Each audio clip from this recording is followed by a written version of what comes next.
作死的！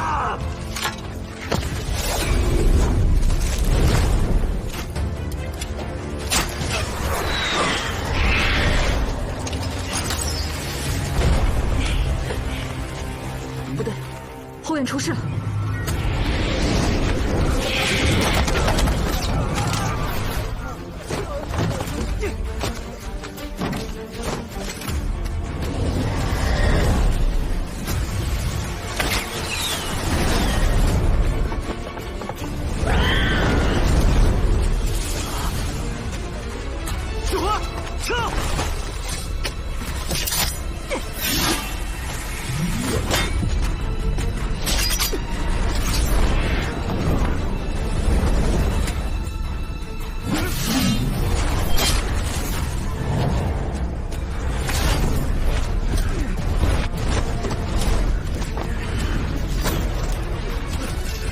先行进屋，其他人守住门窗。师傅，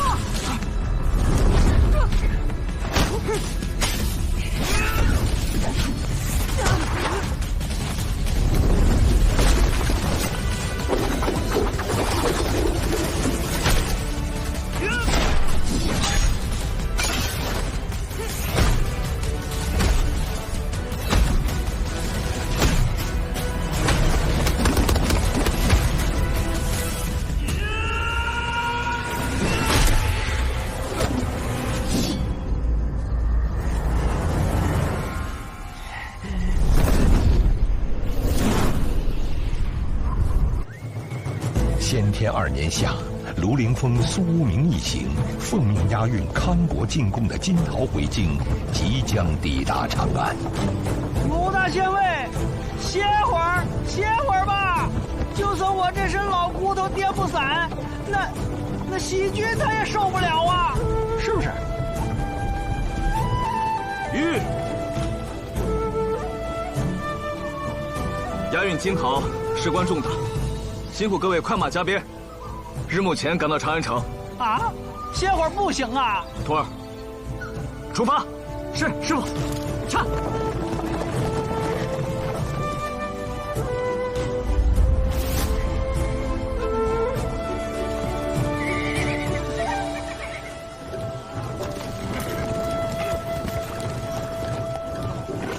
议长，快看，是不是他们？留步！几位请留步。 可是，杭州云顶的卢县尉，正是。驿馆内有客人等候。客人？何人？小的不能说。卢某有公务在身，岂有功夫？哎，县尉，您看。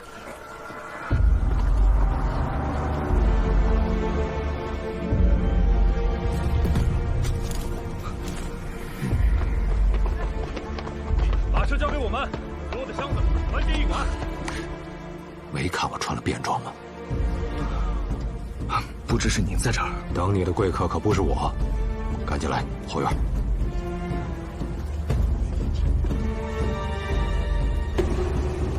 这几个人虽着便装，单看身姿，应是精武卫。我有事需先行一步，你不必跟着。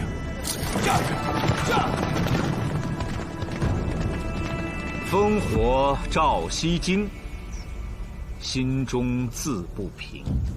牙璋辞凤阙，铁骑绕龙城。雪暗雕旗画，风多杂鼓声。宁为百夫长，胜作一书生。你是想说，宁为百夫长，胜过来到朕的面前吧？卢凌风奉旨，在沙州得因康国金桃18箱，今护送至此，因康国国内有事，使团未能跟随。这是国书，起来吧。是。这另一侧是什么？是臣此番西行的见闻，包括地理、风物、民俗和底层百姓生存之现状，忆起了朝廷的一些弊政和改良民生之建议。国书不看也罢，虽进献金桃，但没有一个人跟来，他们已失礼在先。但你的心血，朕倒要仔细看看。这是我与苏无名联手上奏。苏无名，他一白身，有什么资格直接上奏？此番西行，苏无名因为我大唐出生都入死，知道了。陆思恩的奏章朕早已看过。苏无名虽非官，但作为一个唐人，为什么就没有资格为朝廷上书有关大唐之事呢？卢凌风，你放肆！一见面就替他说话，这耿直的性子一点没改啊！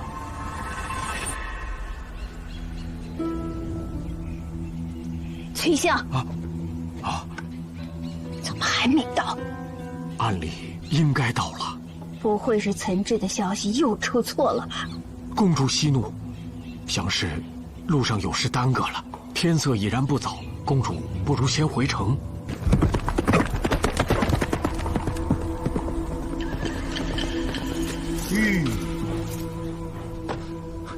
苏明，快随我来，公主等你多时了。草民苏明拜见大长公主。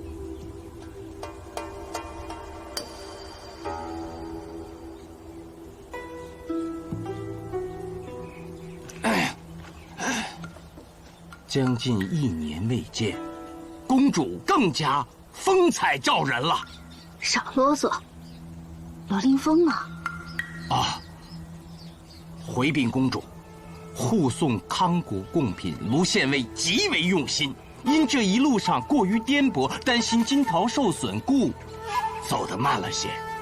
今日怕是到不了长安了，所以特遣我来给您报个信儿。婉儿知道我出城迎接他了。他应是猜的吧？这怎么叫猜的呢？这叫母子连心。啊，对。苏明，哎，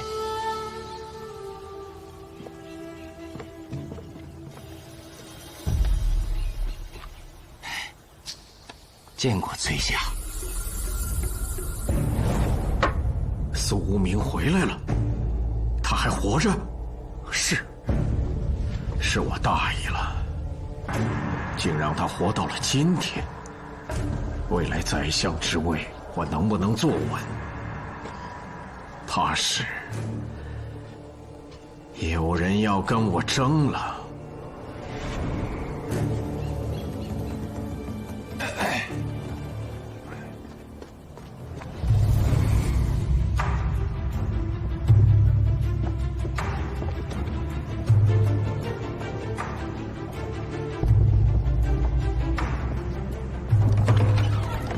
拿刀来。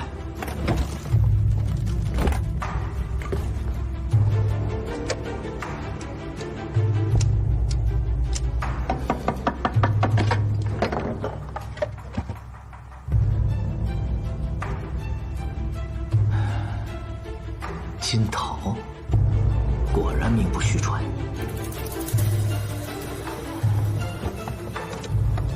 卢县尉，你就在一旁看着吗？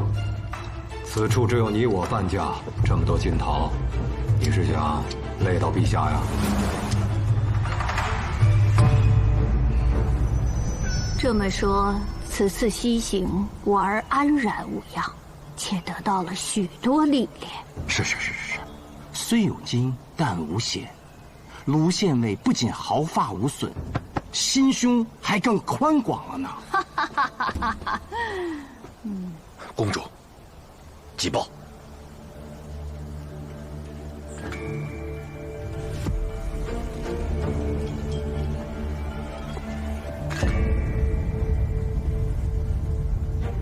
好你个苏无名，竟敢蒙骗本宫！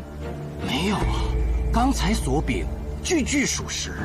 卢凌风为什么会在魏成义？魏成义啊，应是这一路上风餐露宿都没吃好，大家都知道魏成义美食诱人，应是勾起了腹中的馋虫，还跟我耍嘴皮子，是不是那个人在驿站？哪个人？还有哪个人能拦得住卢凌风？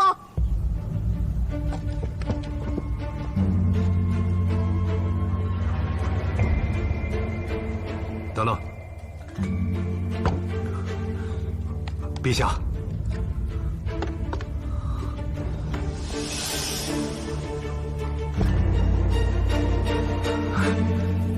这找的就是他。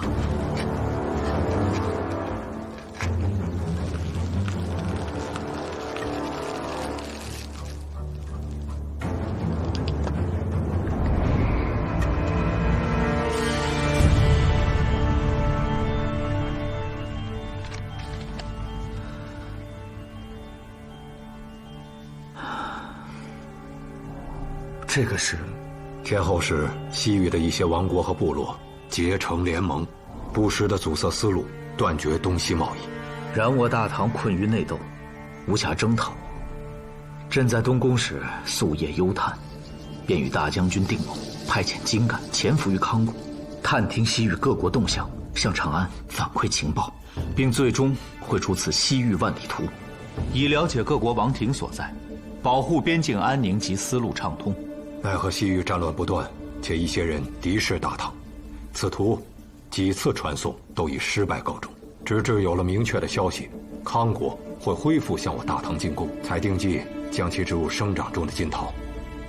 原来如此，所以你带回来的不只是金桃，此图对我大唐日后经营西域乃至西域之西，都大有帮助啊！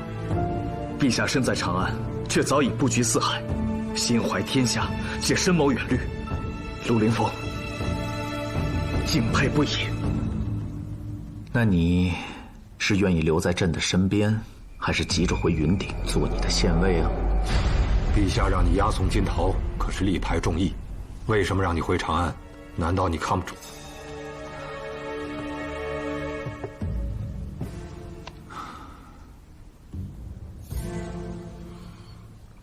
既然你与朕已面对面，有些事就必须要说开。关于你身世的传闻，朕在意，也不在意。你呢？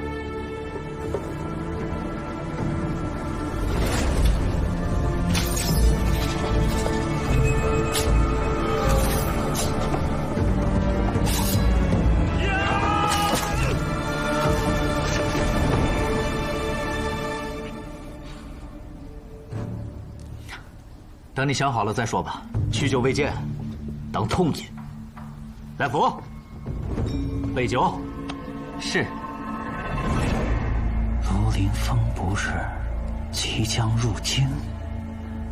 杨内侍，他不是不该活在世上了吗？要不交给我，我来福让他进不了长安。此次西行，我最喜欢的就是沙洲之敦煌。那敦煌是天下的十字路口，丝路之要冲，都市繁华，风光绝美。公主您一心向佛，何不去沙洲住一段？我相信敦煌莫高窟一定让您流连忘返。苏明，哎，你真是处心积虑呀！去岁前年，很多人到太上皇那儿进谗言，有说让我去蒲州的，还有说去洛阳。如今，你又劝我去沙州，就不怕我砍了你脑袋？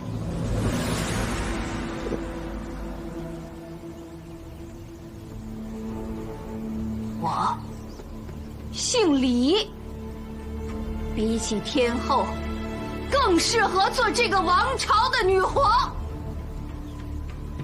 你以为这是本宫的执念？我是为了天下。苏明，你还记得当年我在此为你送行对你说过的话？你如果真心为大唐好，就辅佐我，我必给百姓一个繁华盛世。今日无君臣，只有三郎与二知己。来，干！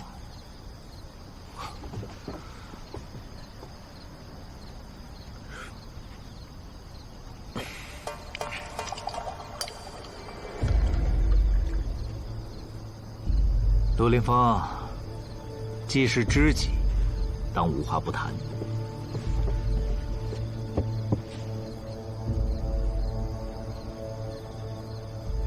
那我要问一问，三郎是否想过取我性命？陆凌风，你在说什么？接着说。西行路上，在石阳县，我遇到的刺客，根本不是江湖上的人。我是派了人，叫他们取苏无名的性命，这与你何干呀？是2波刺客，针对苏无名的，我已料到是大将军所遣，而另一波使用的是毒箭，不可能是大将军所为。后来，在一个叫魔家店的地方，我险些丧命于猎命郎君之手，而在他们身上搜到要我命的文书。这信笺可不是常人用的，纸张乃东宫专有。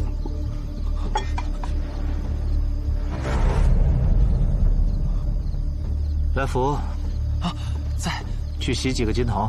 是。陆凌风所疑并非毫无根据，我想，应该是白山。他一直想趁有生之年为我铲除威胁，而你深得三郎信任，却突有身世传闻，故被视为威胁。陆凌风，我记得你与白山关系不错，此事不涉及个人恩怨，白山之中可嘉。而你，出身四海名门，当有雅量。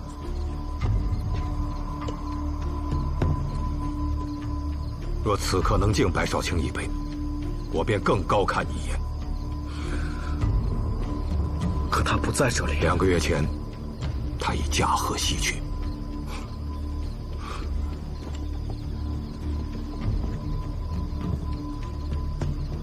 白山，朕知你忠心，可使用毒箭，故猎命郎君对付卢凌风实在不该。朕罚你一杯。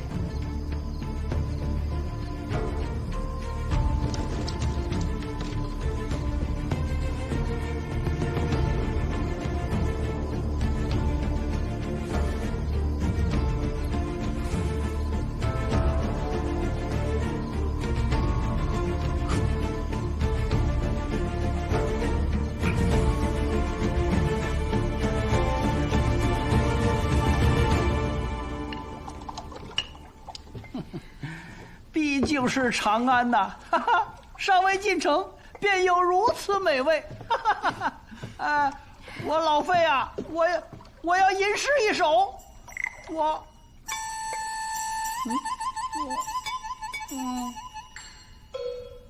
我吟不出来，费叔，这大唐啊，诗人遍地，说不定哪天就有人在这渭城驿里写下流芳千古的名句。对，长安110方，若每一方都有名篇传世，则后人会永远记住这伟大的长安。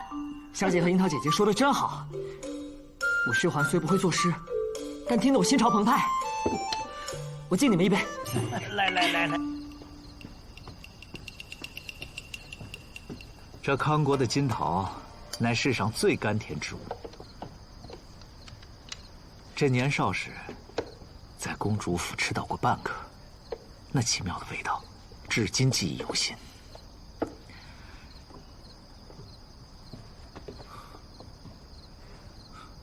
此事贡品，卢凌风没资格。押韵有功，当然有资格。快吃。陛下，若论有功，这一路护送的，除卢凌风之外，苏无名、裴喜君、飞鹰郡、楚樱桃和薛环，他们5人也出力颇多啊。明白了。这3颗金桃都归你，与一同西行的几人分享，如何？如此，谢过陛下。大将军，那我们先吃。多谢陛下。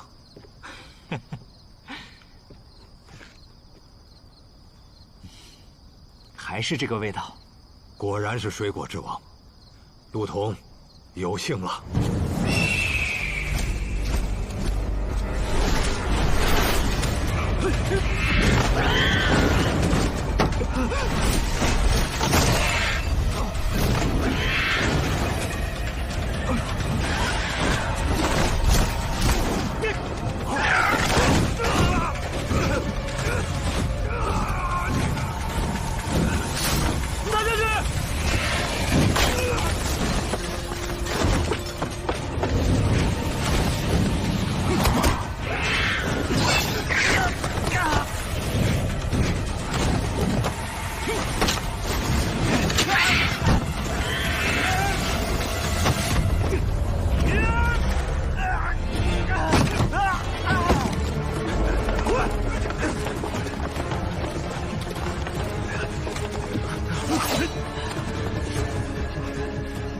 取弓箭来！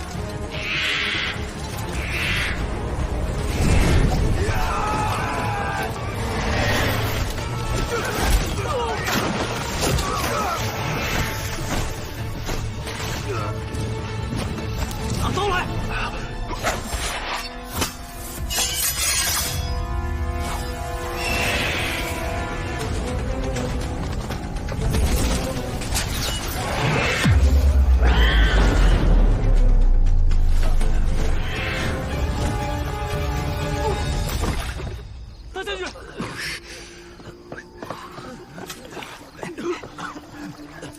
大将军，你没事吧？还好，我陆童骨头硬。体型如此巨大，且凶狠袭人，陆凌风，你可知是什么鸟？微臣不知。就来了！就来了！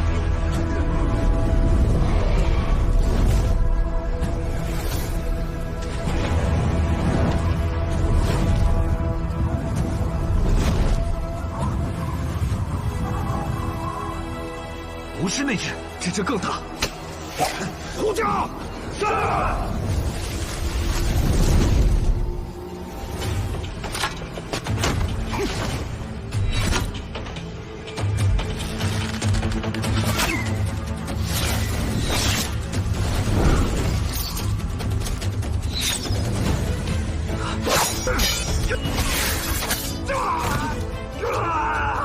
大将军，大将军，别管我！射死他！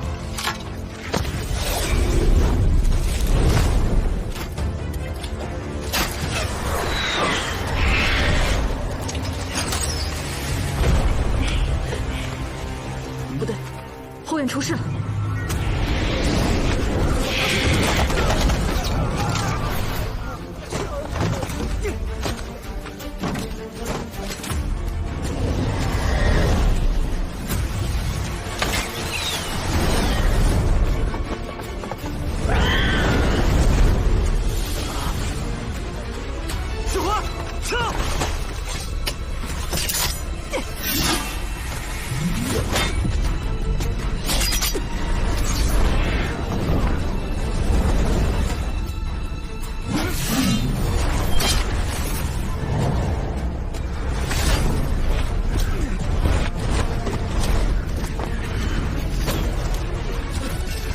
先请进屋，其他人守住门窗。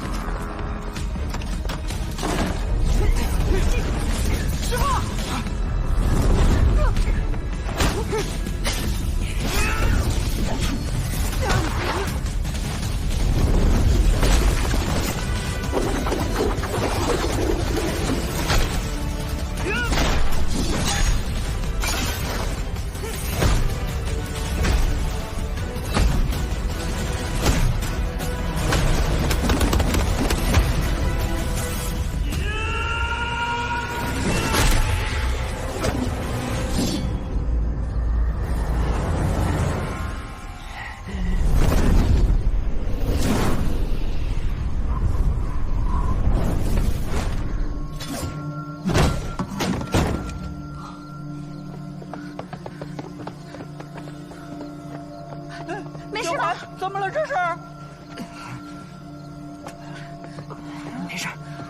凌风，你没事吧？67。你说什么？不对，也有可能是68或69。刘氏三兄弟，你怎么突然想起甘棠义了？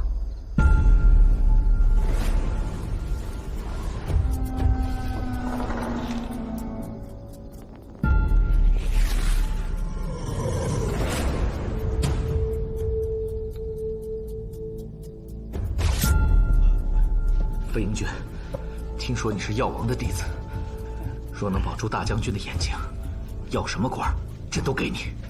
若爱金饼，亦可多多赏赐。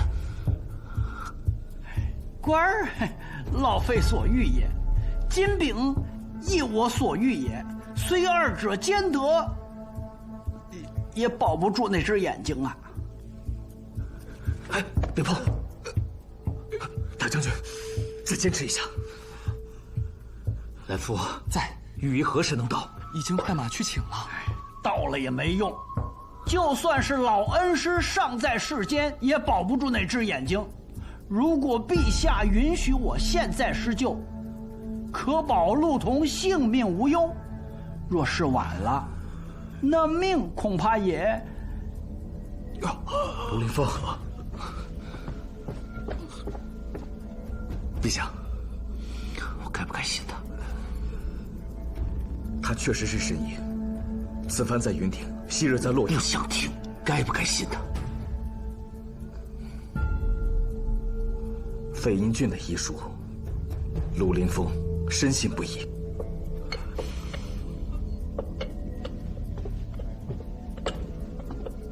请费神医立刻救我大将军性命，朕拜托了。哎，陛下给我行礼，这可不敢当。费英俊竭尽全力。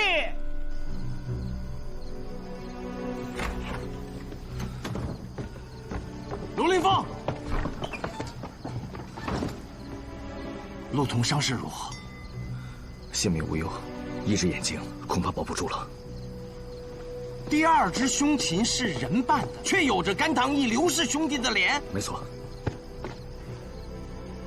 难以置信啊！按理说，刘17犯了重罪，早就该被处决了。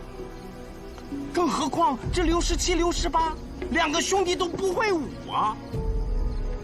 刘19虽残暴有蛇的习性，那也不可能自天上飞来袭击圣家。所以我想问，你久未面圣，是不是过度激动，出现了幻觉？你胡说！大战之际，危机时刻，你有没有可能看花了眼？你才狼眼昏花！你连饮数杯，醉眼惺忪，看错了是有可能的。时间紧迫，我没工夫跟你在这胡扯。你若再纠缠，休怪我！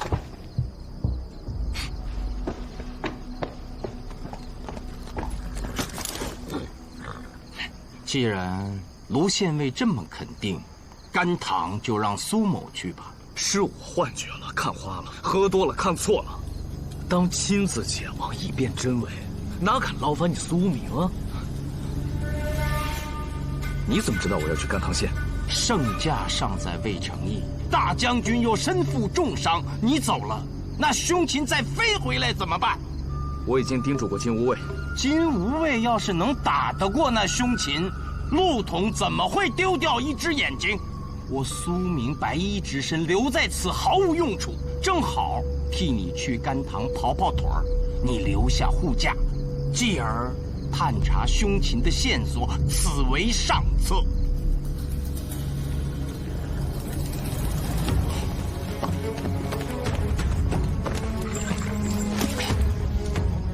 师弟，情况危急，今夜需死守魏成义，不放任何人进来。记住，是任何人。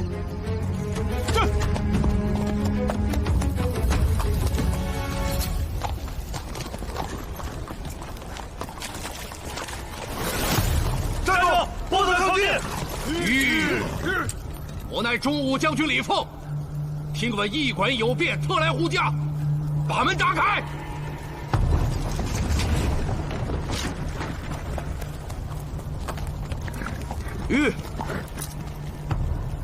李将军，天子已经就寝，还请将军到渭城驿馆外布防。你是何人？云顶县尉卢林峰。你一个小小的县尉，还是云顶的，你有什么权利不让李将军护驾？放肆！卢县尉，他问的，李某也有些好奇。金吾卫金牌在此，卢林峰也是奉旨行事。明白了。传我将令，30仗一营，扎寨设防。是。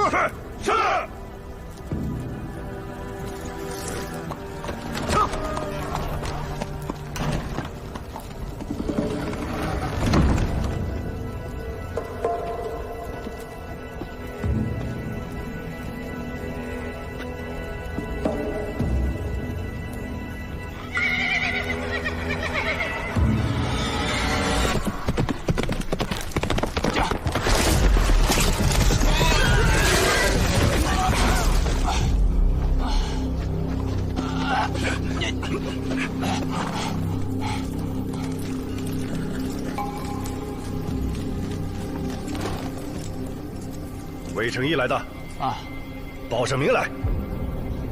无名混账！饶命！我真的叫无名。今夜无名之辈，根本住不进魏成义。后院住的那位贵客死了没有？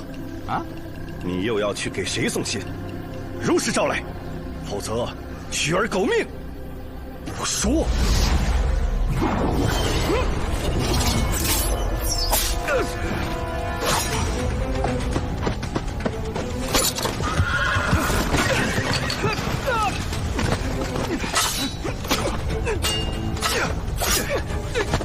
上马！啊！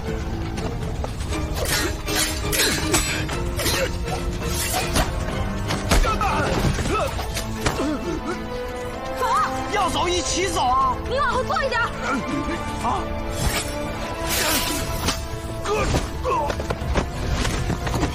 下！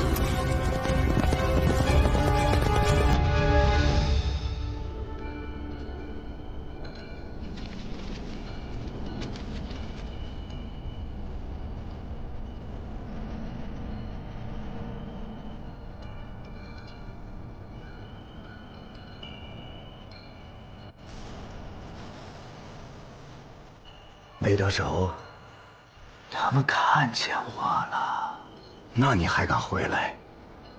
他们抓不到我，你不怕连累我？你收了人家金银，就要承担这个风险，你知道吗？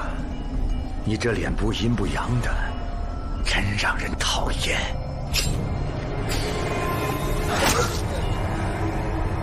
我的脸。我自己喜欢的很。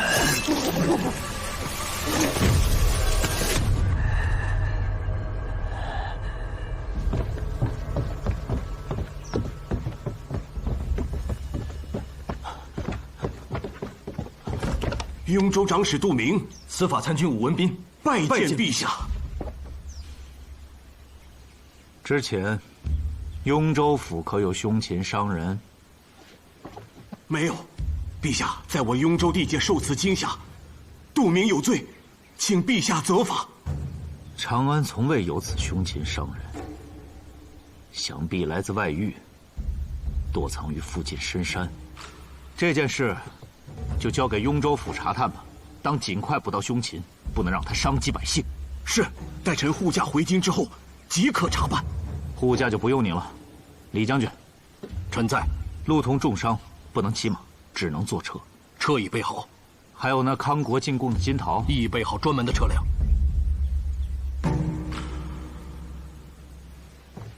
杜长史，我与2只凶禽先后交过手，如果此案需要帮手的话，卢县尉，天子可说如何提拔你了？无需提拔，但凶禽之案有太多诡异之处，皆与罗某前番南下时的一些经历有关。可天子已将此案交给了雍州府，即便你重回大理寺少卿之位，恐也无权干涉呀。不过，你我去年在成佛寺共同诛杀奸邪，我个人对你卢凌风敬佩之至，所以凶禽之案我会随时请教，随时请教。都。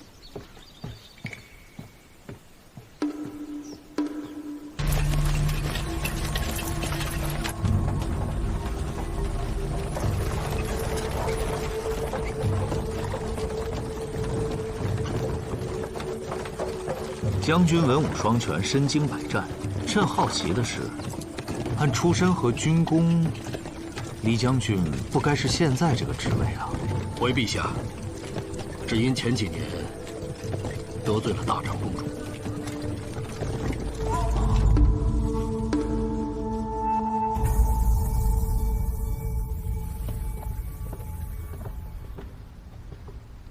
昨日倒酒的时候，你哆嗦什么？是被那凶禽吓的？是，那个畜生太恐怖了。你哆嗦之时，那畜生还没来呢。来福，刺杀卢凌风的列命郎君到底是谁派的？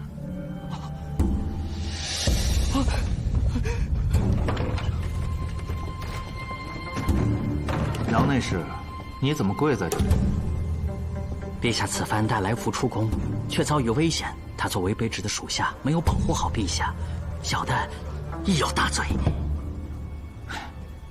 谁又能想到这危险自空中来？起来吧。陛下，第二次来袭的是个鸟人，是长着一张人脸，不过人扮鸟，在天上飞也不怪。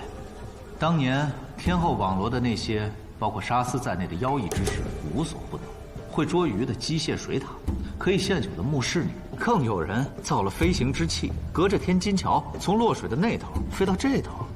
所以这件事应是公主府所为。您说的那些妖异之士，也许早就改投了公主。再有，那鸟人专门袭击陛下和陆童，却避开了卢凌风，这不是公主所为的铁证。天子险遭不测，陆童瞎了一只眼，而卢凌风护驾立了大功。这么说，陆童曾独眼大将军吧？伤得极重，未来能不能拿得起横刀，都说不准了。右金吾卫大将军的位子，我们得尽快物色人选。谁干的呀？太吓人了！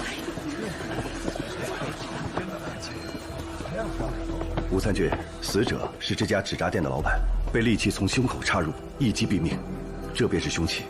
他是外乡人，这间铺子也是租来的，在本地并无家眷。凶手有线索吗？嫌疑最大的便是兴姑的伙计，但已不知所踪。伙计可知姓名？何方人士？一概不知，但房主见过他。房主何在？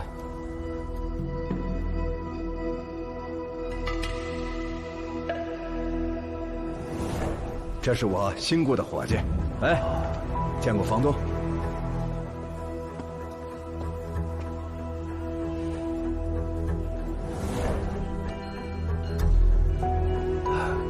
是否请人画像？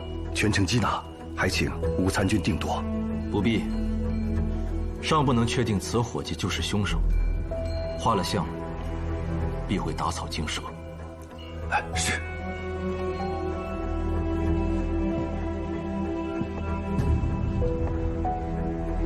为何杀纸扎店老板？是他先要杀我的，是你授意的吧？是又如何？你想杀我，那你的心愿谁帮你完成啊？是你要在长安有个能见人的身份，我才去求纸扎店老板。他也是怕被你连累，对你起了歹心。你以为在长安就可以为所欲为，随便杀人吗？我错了，仅错在杀人。我不敢怀疑你。我想杀人，易如反掌，何须假人之手？是。你我的约定还记得吗？大事未成，需齐心合力。弓给我！你，瞧把我儿紧张的。哈哈，岑志，既然他愿意护卫本宫，你就坐下来吃桃。如此，多谢公主。你坐这里。小的不敢。坐吧。是。你为了护卫本宫丢了一只胳膊，忠心可嘉呀。日后你与崔相一文一武，未来都是我最倚重的。再谢公主。快吃。是。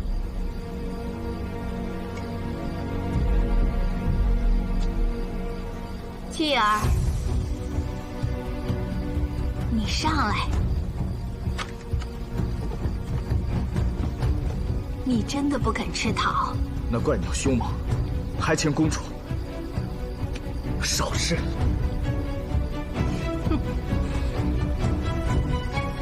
将士们，你们日夜守护本宫的安全，辛苦了。今日康国进贡的金桃运抵长安，味道鲜美至极，每人赏赐半个，美酒一樽，许你们与我同席畅饮。多谢公主。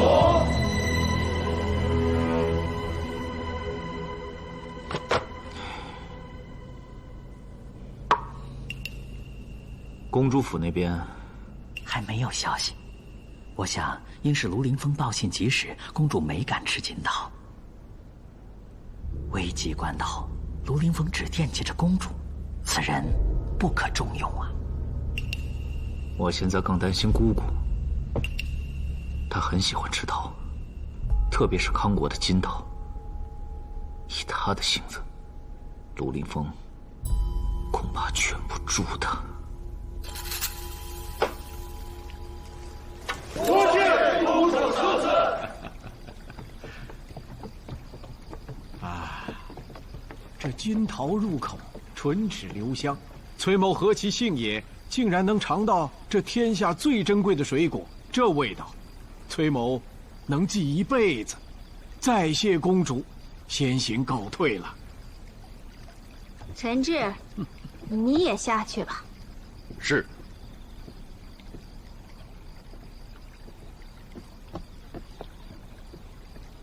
继儿，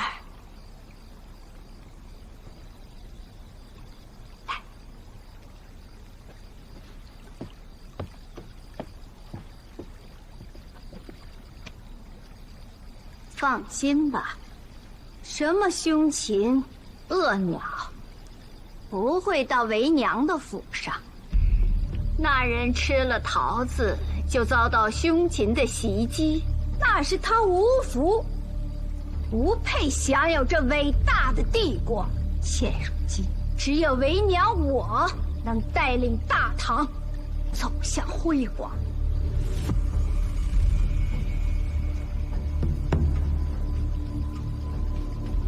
怎么？你不认同为娘说的话？我的父亲、母亲。还有2个哥哥，都是皇帝。现在就连我的侄儿，也做了皇帝。我作为大唐独一无二的大长公主，怎么就不可以看着为娘的眼睛？我有4子，唯有你。文武双全，历经磨难，百折不挠，且心地无私，胸怀天下。跟为娘姓李，未来我把大唐的江山传给你。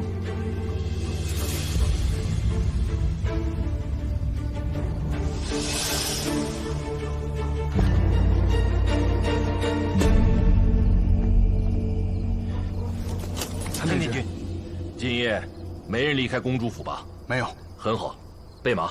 是。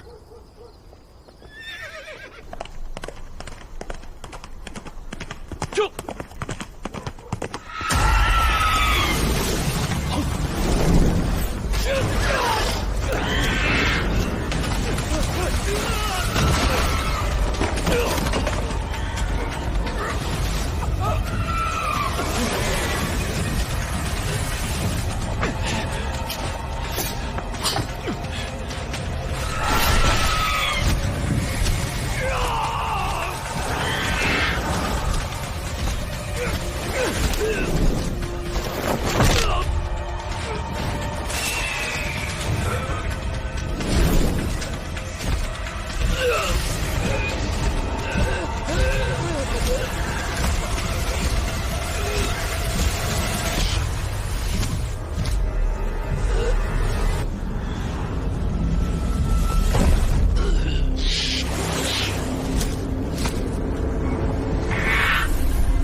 智死了，被抓到天上，连摔3次，就被恶鸟剖膛破肚，惨极了。姑姑那边，据说公主在后花园设下了金桃宴，就连护卫都赏了贡桃美酒，但除岑之外，无一人遇袭。岑之死在何处？离此不远，应是来给小的报信的。最近形势格外紧张，小的命他随时通报消息。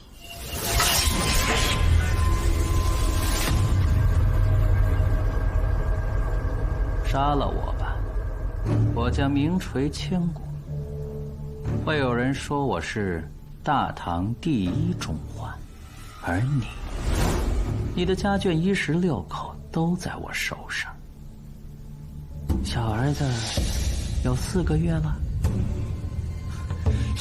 小脸儿哦，粉嫩嫩的，可爱极了。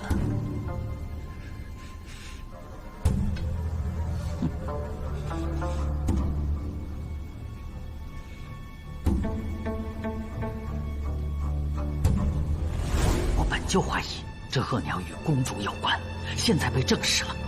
凡是吃了金桃的人，只要不离开公主府，均都安然无恙。只有岑挚一人。这说明，这只恶鸟就是公主府养的，所以他不会在自家袭击人。无稽之谈！他是何许人？用得着养鸟伤人？你这家奴，休用忐忑之心过度猜测。岑挚啊，岑挚！昔日公主将他从北都抽调入京，就是看中了他的忠诚。没想到成佛寺之变后，他竟然吃里扒外，真是死有余辜。我并不怪他，要怪就怪那个人太过阴狠，竟然挟持了岑挚的家眷。崔相，要是换做你又如何呀？崔某绝不背叛公主。若你最爱、最心疼的人落入敌人之手，崔相又如何呀？崔某誓死追随公主。崔某早将小情小爱尽数割舍，唯愿公主成就大业。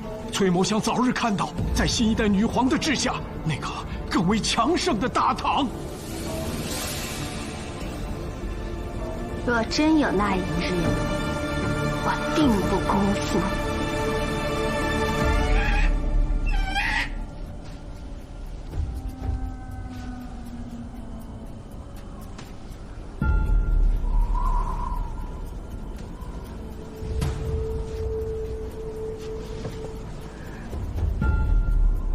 他吃饱了。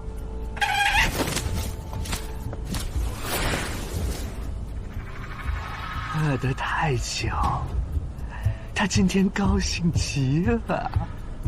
我想知道，公主府大摆金桃宴，他为何不去？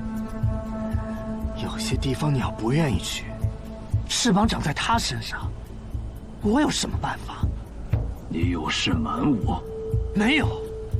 公主府能摆金桃宴，说明他们并没有怀疑金桃，那就还有机会。我的鸟最近会很辛苦。若有鸟不愿意去的地方呢？大事未成，需齐心合力。你真的没有什么事瞒我？没有。待时机成熟，鸟不愿意去的地方，我会替他去。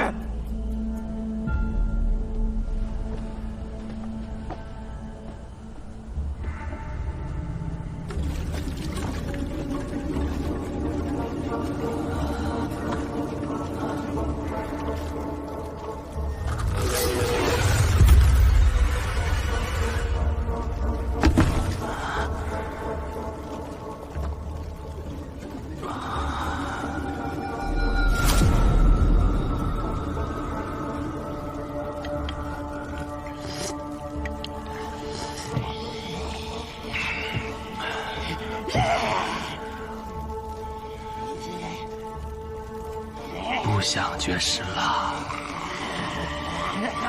但今日的饭已经发完了，这份是我的。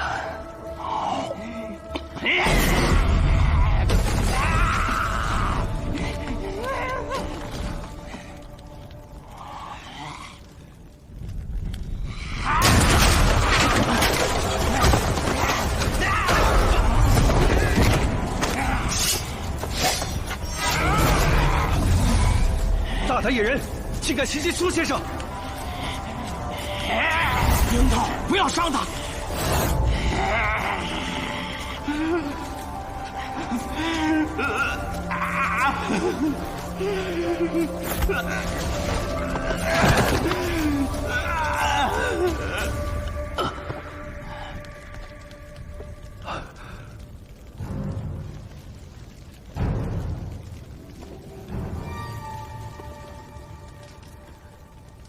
徐县尉，你们一直饿着他？啊，不是，是他自己绝食。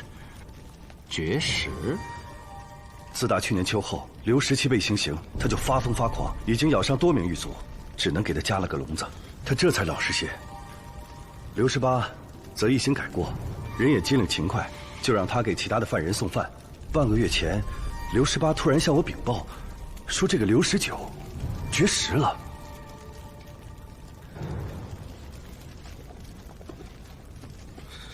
刘十八，他成了这个样子，你难道就没有责任？他想死，我有什么办法？我的人生已经糟糕透顶了，哪有心情管他？你是觉得如今的一切都怪他？我前途尽毁，生不如死，难道不怪他吗？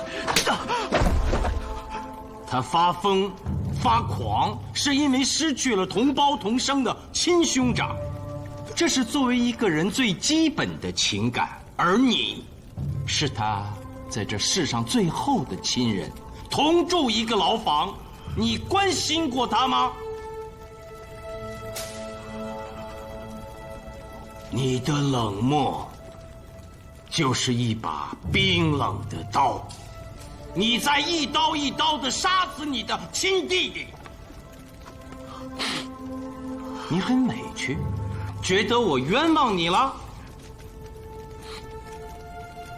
我不是有意为之，绝望已经控制了你。亏你还是个读书人，当年狄公蒙冤入狱，命悬一线，却顽强不息。靠着自己的智谋和对生的渴望，最终走出大牢，重归朝堂，并提前布局，在生死5年后拯救了大唐。记住，只有活下去，才能更好的活着。米汤，端过来。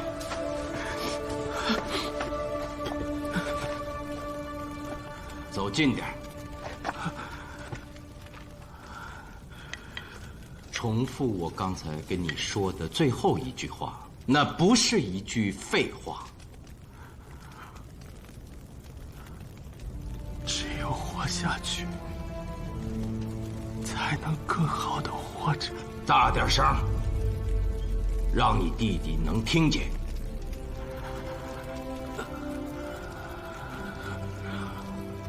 只有活下去，才能更好的活着。继续。只有活下去，才能更好的活着。只有活下去，才能更好的活着。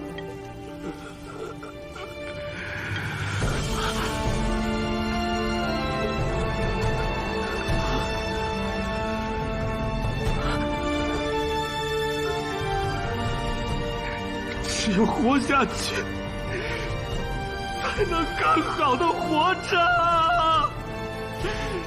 只有活下去，才能更好的活着。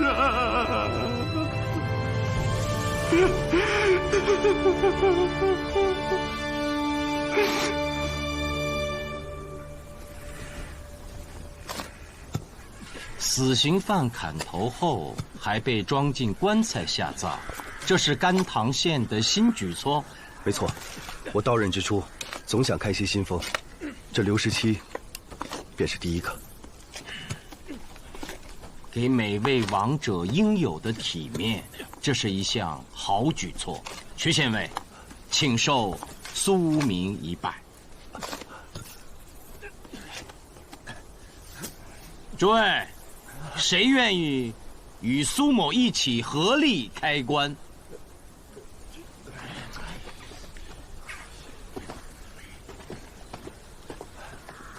我来。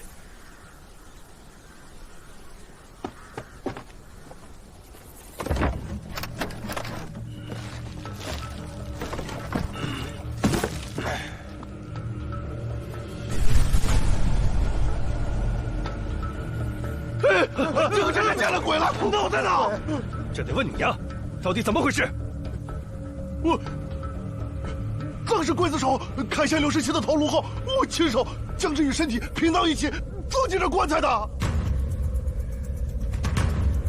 苏先生，你执意开棺，莫非早知如此？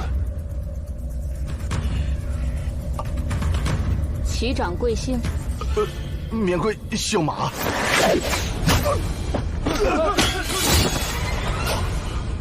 姓马的，刘17的头不见了，是你干的，赶紧承认，不然我就把你的脑袋割下来。这怎么就是我干的呀？刚才苏先生和徐县尉合力开棺之际，你的位置根本看不见是否有人头。难道你能未卜先知？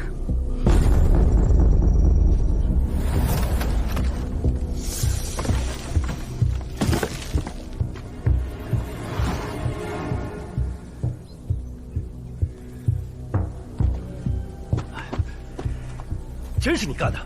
亏我信任，将下葬的事情都交给了你。你头凶犯人头何用？如实招来。欠下赌债无力偿还，就将刘17的脑袋卖给了阴阳商人。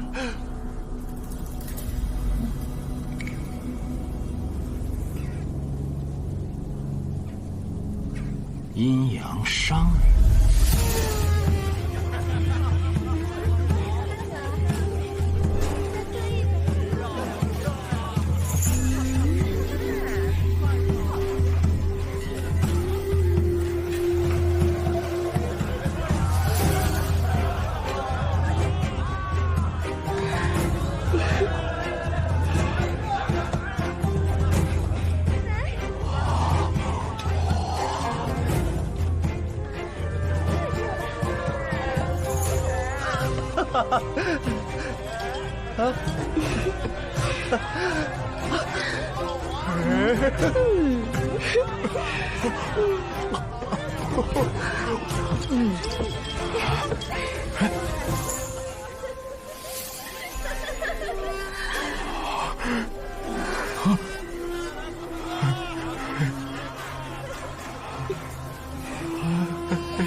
哎，娘子，哎，曲某的娘子倒也善良，只是这脸蛋儿，她要是长成这样，那曲某还来什么酒楼啊？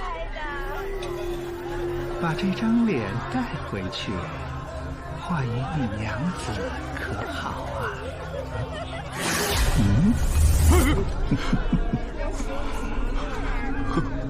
何意啊？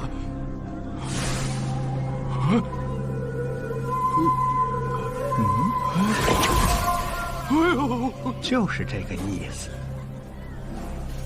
3块金饼，那张脸就是你的啦。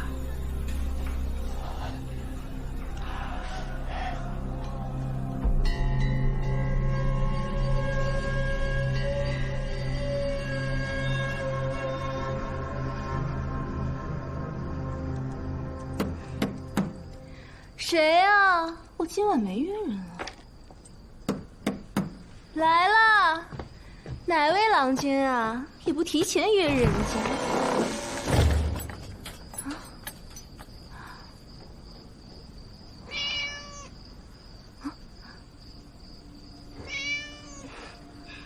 你呀，成精了，都学会敲门了。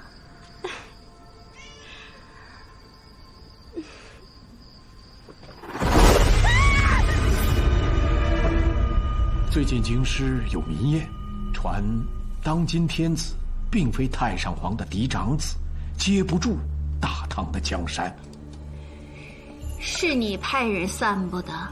这次还真不是我，是他享用不了那康国的金桃，消息传了出去，这就是民心所向。说到这儿，我又想吃金桃了。来人，切几个桃子配美酒，我以崔相同醉。是。多谢公主。不过，那右金吾卫大将军的人选，我们推荐的几个都被太上皇给否了，应是天子作梗。无妨，即便他陆同不交出大将军的位子，他也已经是个废人。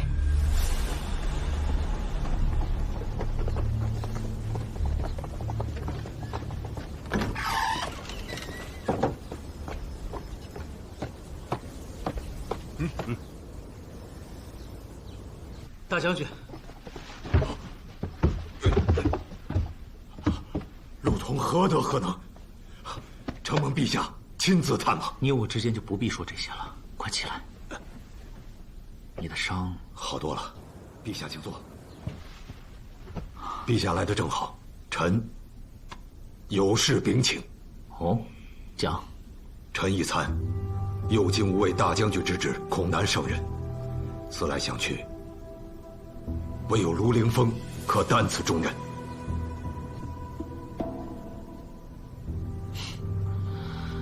朕知你爱才，朕也爱，但卢凌风现在的首要任务是要留在这儿保护你，以防那恶鸟再来。陛下，那鸟毕竟袭击过大将军府，真相未明，不得不防啊。可右金吾卫不能无帅啊！大将军之职，你不能让，一旦让，后果不堪设想。那卢凌风护驾有功，能否官复原职，以中郎将之职，暂领金吾卫兵权？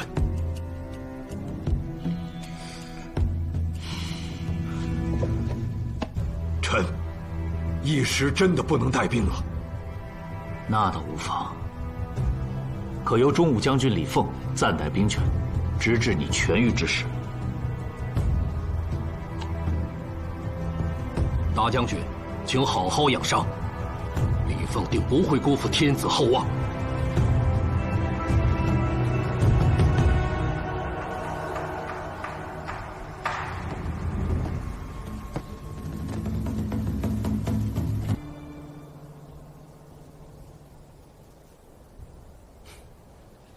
苏明，你自诩清高，也接受这邪风官？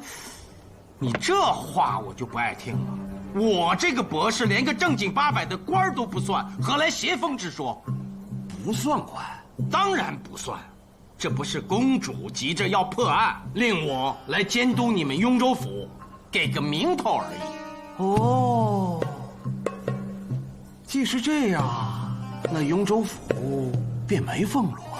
哎，我说，你这就有点欺负人了吧？哎，你愿意破案，青史留名，这点委屈还受不了啊？况且不给你俸禄，是本长史的态度，这态度是给上边看的，所以还请苏博士体谅雍州府和杜某的难处。你可真行！来人啊！在，叫武参军来。是。司法参军武文斌，拜见苏博士。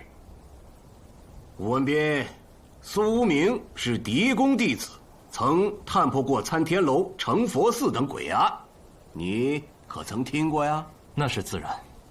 苏博士大名鼎鼎，吴某能在您的督导下探查此案，真是荣幸之至。可此案线索甚少，暂时搁浅，要从何查起？听苏博士的，吴某定全力配合。那说说吧，近来可有人口失踪案？雍州府地境人口密集，这丢人的事自是有的。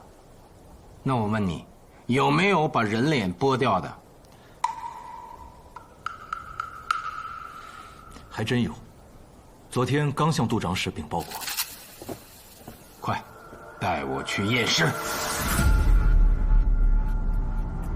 即颈部以上、头皮以下一并被剥，伤口处卷曲有血印，应是趁人昏迷未死之际，甚至是醒着时剥下的。伤口齐整，应是惯犯所为。他是个舞姬，这种轻浮放荡的货色，在自己的住处被杀，应属情杀。可找到他的情人？找到2个，可作案时间都对不上。那何来情杀之说？雍州府大，案子多，他的身份如此，本参军确实没重视，下面的人也怠慢了。不过苏博士，公主命你来雍州府，不是为查一个舞姬的吧？舞姬又如何？难道不是大唐的舞姬？一个随从，竟敢这样跟本官说话！你，哎，武参军，我这个随从心直口快，多有得罪，但他说的对。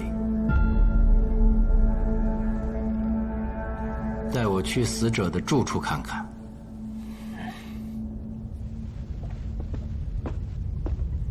叫上喜军。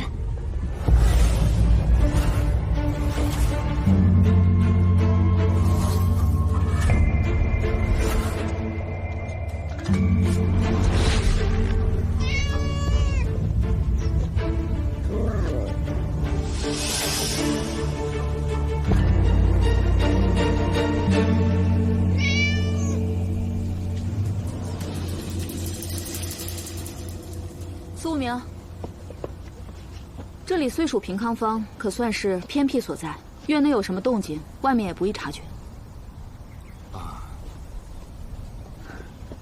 义兄，画好了。不怕里里发生这样的后事，我就想搬走了。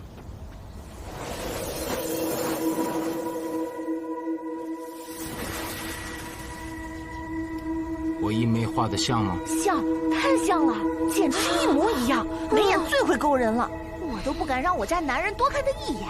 哎呀，画的太像了。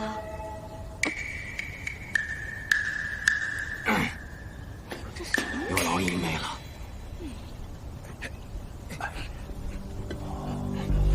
何人？哪里跑？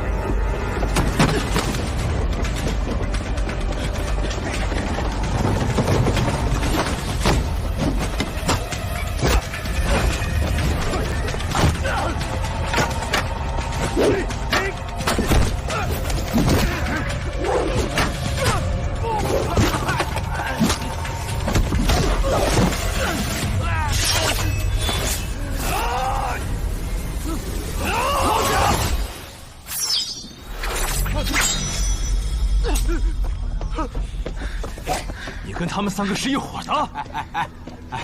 武参军，误会了，这3位是苏某的故人，赫赫有名的长安县3大捕手，老贾、老罗、老刘。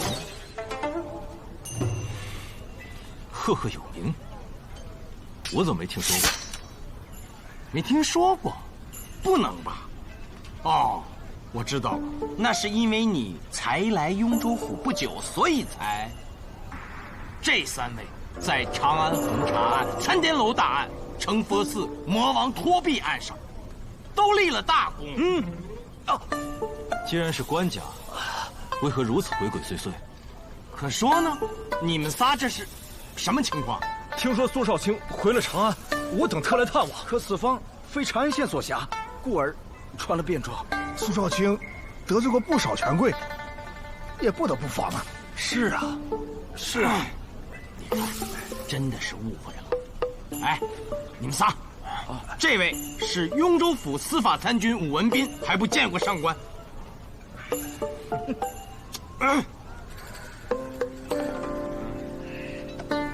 见过武参军。那你们叙旧吧，若有重要线索，吴某再来配合。武参军慢行。苏少卿，一向可好？吓我一跳。好，不过我早就不是少卿了，以后你们可以叫我苏博士。博士？博士？级别啊？这个不让说。哦，反正呢，就是替朝廷督导雍州府办些大案。我的娘啊，那得是多大的官啊！恭喜苏博士高升！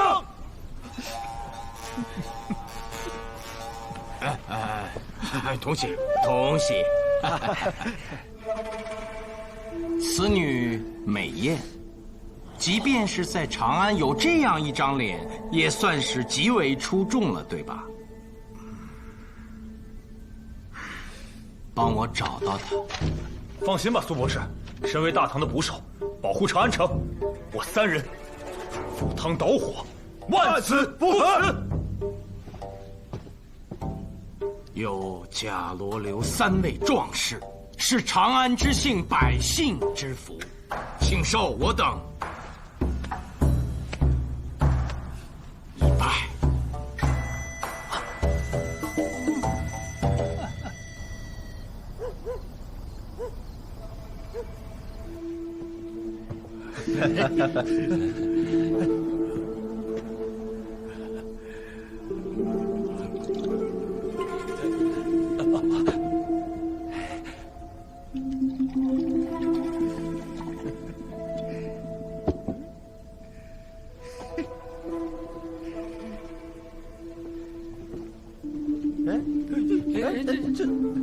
曲老板，让娘子与我们同饮，不好吗？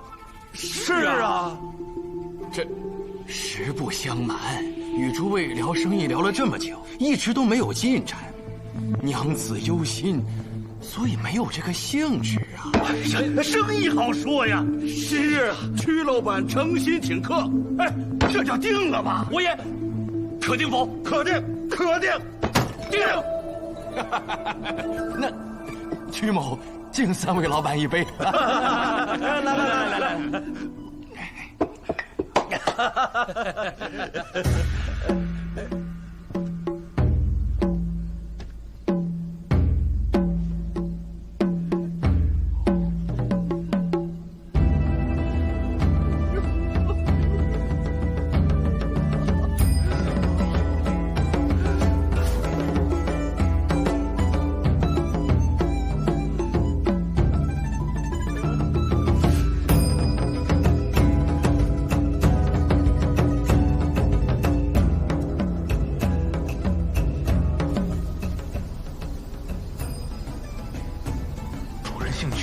商人才买下这处宅院，第2天就搬了过来。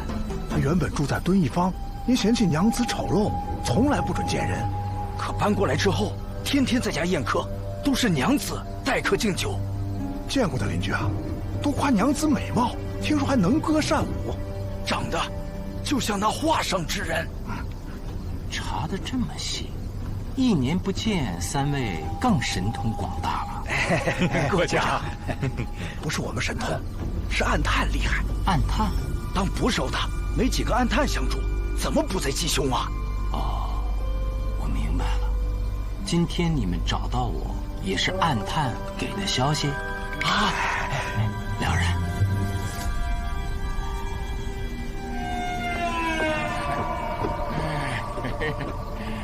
娘子，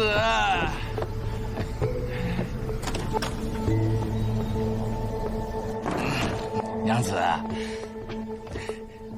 今天晚上都是仰仗你呀！舍不得啊，娘子，这可是我花3块金饼买回来的。我今天帮你做成了生意，你已经赚了很多金饼，养死我了！我要把它撕了！哎呀，舍不得，舍不得！我知道娘子辛苦，只是这张脸我是真喜欢呐。你一直带着它，我这辈子一定待你好啊！你到底是喜欢我，还是喜欢这张脸？知子良孝，你我夫妻当见钱换语，不要想这些没有用的嘛。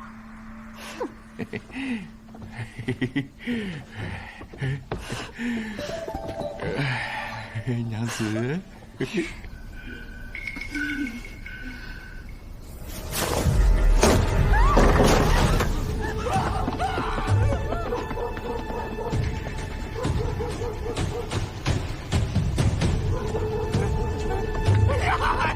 大家饶命啊！有话好好说呀！大家饶命啊！饶命啊！大侠，金银小的油你们统统拿走，留小人一条狗命啊！混账！以为爷是盗贼？睁开你的狗眼看看，长安3大捕手在此。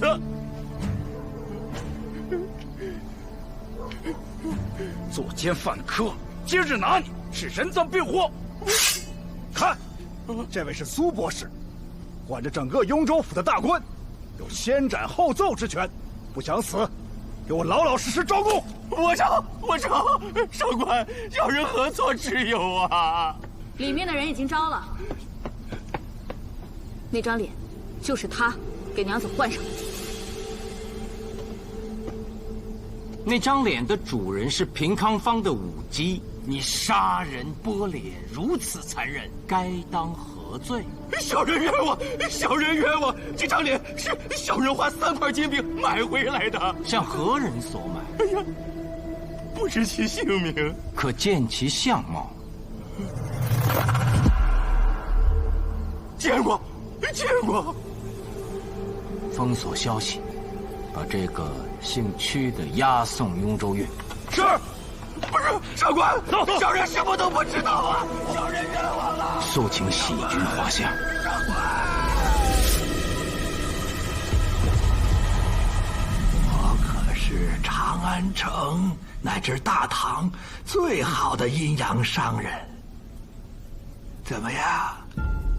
看看我带来的货吧！啊，诗人。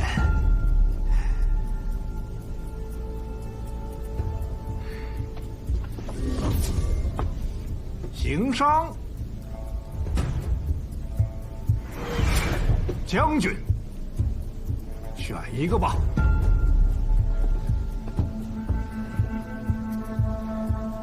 还是这张好啊，年轻、俊秀，还有几分阴邪。我原本就应该是这样的。可是这张脸，你不能再用了。你的主人让你把它换了。他不是我主人。我不是任何人的奴隶，谁也不能摆布我。我要主宰我自己的命运。对不住，说错话了。那毕竟人家是金主嘛，看在人家出的金银的份上，您就换一张吧。不，这张脸我很喜欢。你滚吧！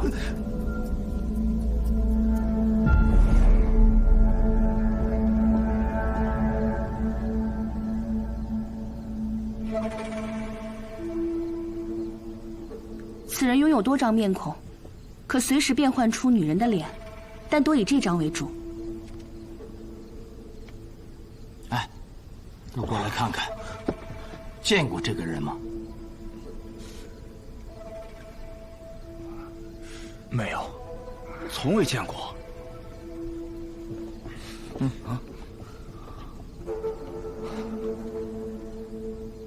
干这种勾当的，多半住在鬼市吧？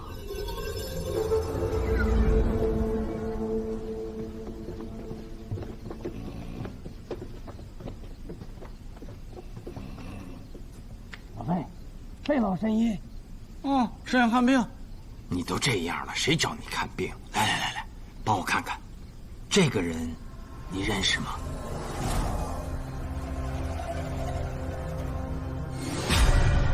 百变郎君。百变郎君，当时你们提到阴阳商人的时候，我就想到他了。在鬼市干这一行，最有名的就是他了。当年我混迹于鬼市的时候，这老妖精已经很有名了。他这张脸，我永远也忘不了。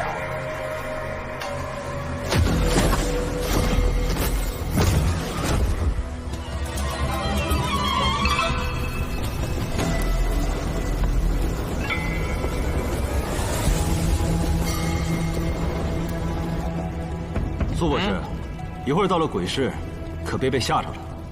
多谢提醒。苏某不是第一次来了，武参军也不是第一次来吧？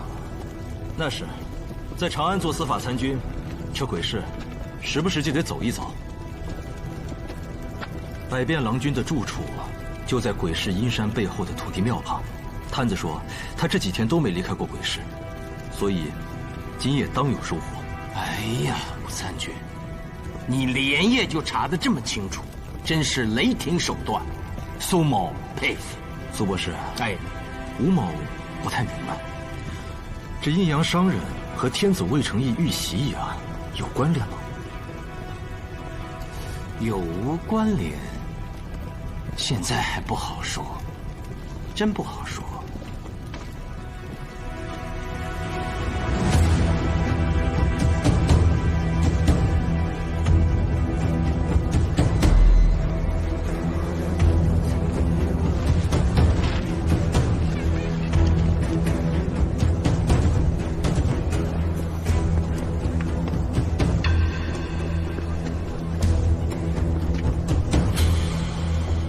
就是这儿了，你们在这儿等我，我去把人带出来。哎，等等，我看这样，咱们还是先文后武，我们俩进去探探虚实，你在门口接应埋伏，如何？就依你。哎，走。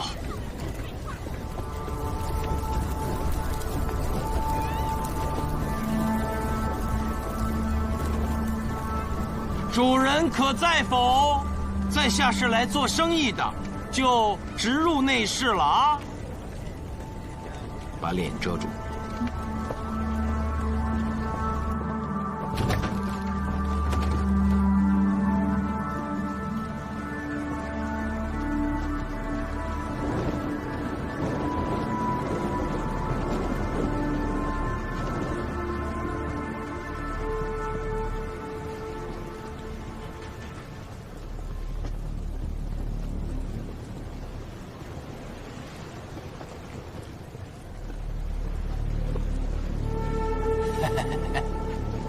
哎，您老就是百变郎君吧？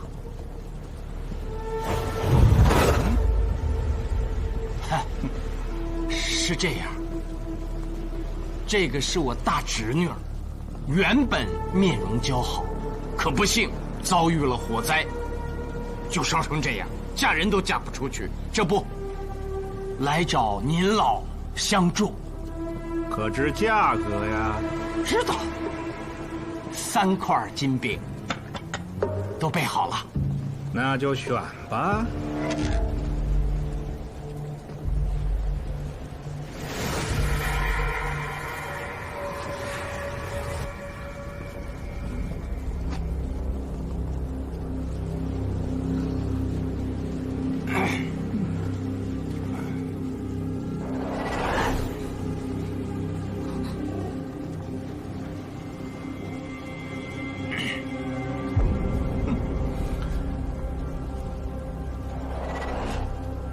一张吧。大侄女儿，有中意的吗？不要不要！我听说这些都是从死人脸上扒下来的。胡说，那都是谣传。当然是谣传了，死人脸上剥下来的，能有我这么娇嫩鲜活吗？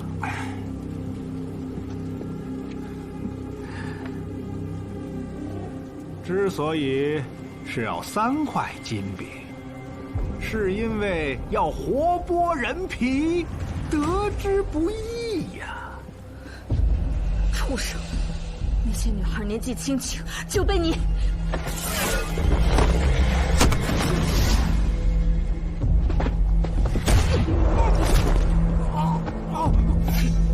哎，莫冲动！